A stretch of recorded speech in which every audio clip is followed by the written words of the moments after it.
It's the 2nd of May today, 2015, and I'm going to transplant these tomatoes. They've grown up enough in the pots that they're ready to go, and I'm going to be putting them out into the ground in a greenhouse that I have. But you could just as well be putting them outside, you know, in the garden or something like that. Because I'm going to be planting these in the ground just like you would. Kind of show you how to do it.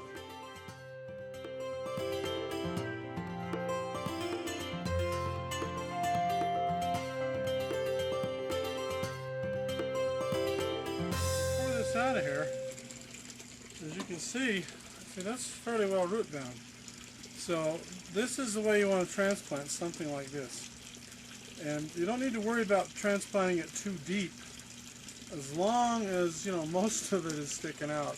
So you could transplant this in the dirt up to here if you wanted to, and it'd probably be okay. As a matter of fact, that's not a bad idea, because anything that's covered with dirt, it'll sense that and it'll start sprouting roots, and you'll get a very strong root system very quickly. So here's what we do. First thing is you lay this down in here. Okay. And the second thing that you do is you get your water. The more water you have, the better chance this thing has. You don't really want to wash the roots off, but there you go. That's probably good enough. Now what you want to do is you want to put dirt on top of that. I don't know if you can see over my shoulder. I'll move over here. But grab a bunch of dirt here. And just be careful not to damage this thing. And I'll put some in there to set it up right. Just carefully put the dirt. So there we go. There's one. And there's really no need to pack that down or anything, because it's just mud. And if you look at it, see there's even an earthworm there trying to get back down where it belongs. But really that's it. And if you noticed, I've buried quite a bit of the plant way past where the top of the roots were in the original pot. But it'll be fine. It'll just love that. Just leave it in the pot like it is. And so you do the same thing. Fill the hole with water. You don't need to fill it, you just need to put a lot of water in there. And then fill around it carefully. Okay, there they are. All of them planted. And just for today's reference, it is the 2nd of May 2015. These are all Brandywine tomatoes. And remember, this one right here, 1, 2, this guy right here. Zero in on that guy for, let's see, we go Hollywood zoom. There we go. That was planted with the pot. So we'll see if things go good.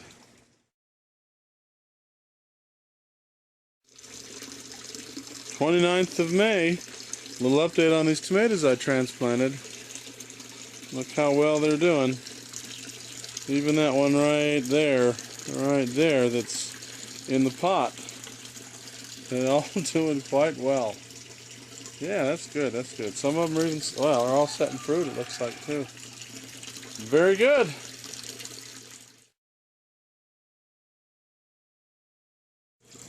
It's the 3rd of June today. And remember those tomatoes I transplanted? I think it was on the 2nd or 3rd of May, 1 month ago. Look at them now, they're doing pretty good. See that?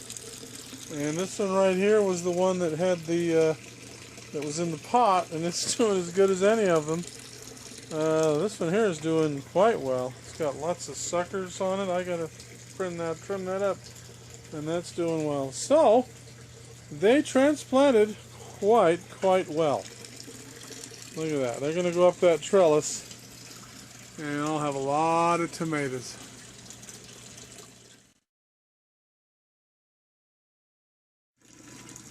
It's the 21st of June, and here is an update on those tomatoes I transplanted in here.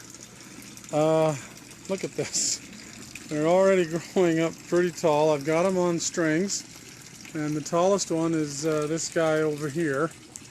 And let's see, this one here he's about 5 feet tall, I guess, nearly 5 feet. But they all are doing very, very well. They all got tomatoes on them. See, there's some down there. They all got blossoms.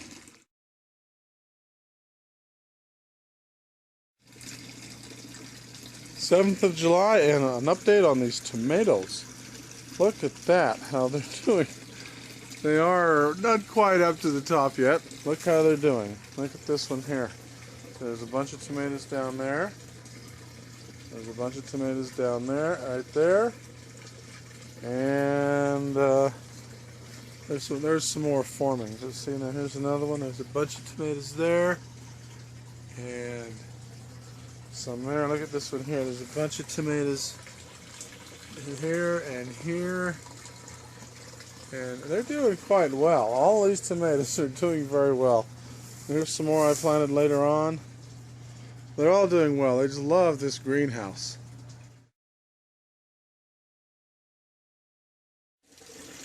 Well, it's the 31st of July, 2015, and I thought I'd give you a little update on those tomatoes I transplanted. As you can see, they're doing quite well. Look at the tomato clusters that are on there, and look at these, and down there. I guess I should pull some of these weeds out, but look at those. And we got tomatoes up in here, and this one down here. We got tomatoes clusters in there, and there's some hidden back in here. And these other ones here that I've planted, they're doing quite well too. But as I mentioned earlier, they said they'd grow clear up to the top. Take a look here, and they are nearly to the top. Some of these I have cut off to stop them from growing so much. And what I'm trying to do is to encourage one or two new suckers to grow so that they'll grow new vines on the bottom. For example, right here, there's a new one, and there's a new one. Now one of those I'll let it grow, and the other one I'll cut it off, because I found that that does work. But in any case, there they are. They did quite well.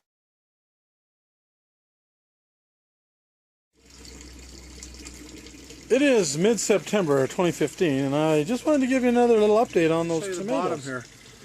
These are suspended, but if you look at some of the bottoms of these, well, here's one over here that's a real good example. See how they've gotten almost like a tree trunk. They've really gotten big, and as you can see, this one split off into two right here. There's two main vines going up, and as you can see, I've been trimming these as they go. There's one tomato right there that I haven't picked yet. It's off the other vine. But as you can see, when you go up here, see right in this area, there's one vine going off this way. There's the other vine going up that way. But the bottom line is these are very, very healthy. They're doing quite well. And what I've been doing is trimming these off as they go. If you go up here, and it's hard to follow where that vine goes, but you can see up there I've been trimming them off because they just get too tall.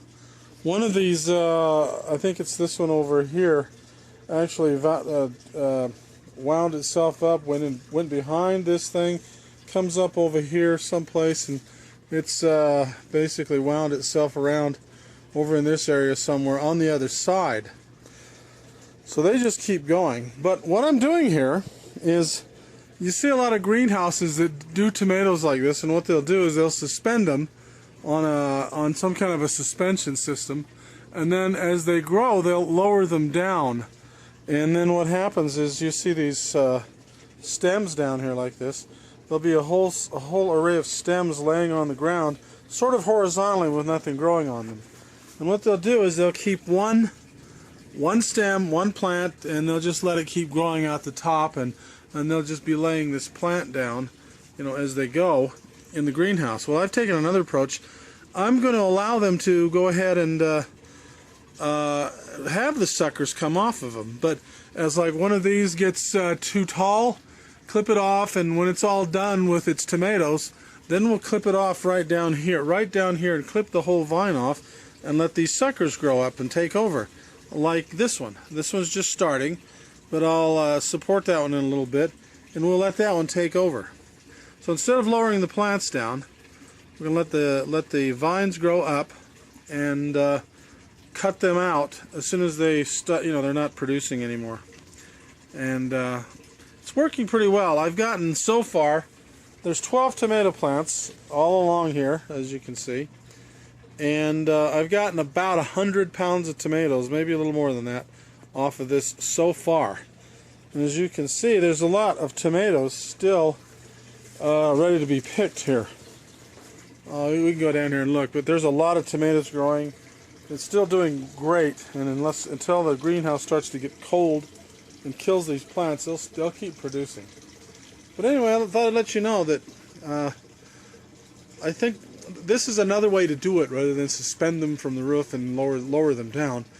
You can just keep pruning them, keep the one stalk as healthy as it will, and allow another sucker to come off near the bottom and let that one grow up and sort of take over, and then cut the main one off as soon as it's done being useful. Because the roots are still there, and they're big and they're huge, and they can support a lot of plant until something happens to them. But there it is. Thought you might like that for an update.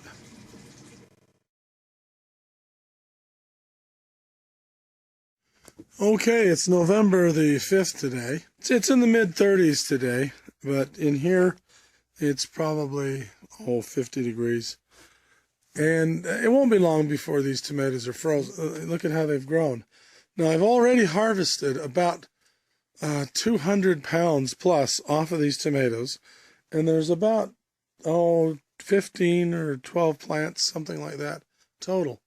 So, but the real problem now is these will freeze soon, and there's still a lot of red ripe tomatoes on these.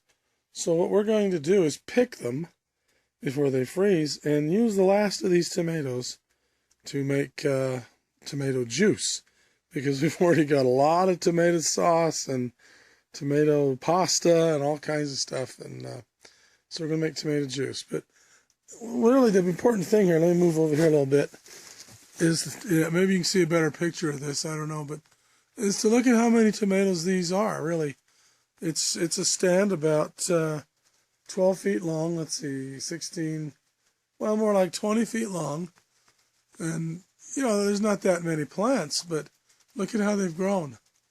This is what happens when you use a greenhouse and you take care of it and you water it. And like I say, we have already harvested over 200 pounds of tomatoes off of these plants, and they're still growing strong. It's just that it's a matter of time here where we're going to get a hard frost and it will freeze inside here, and then they'll be gone.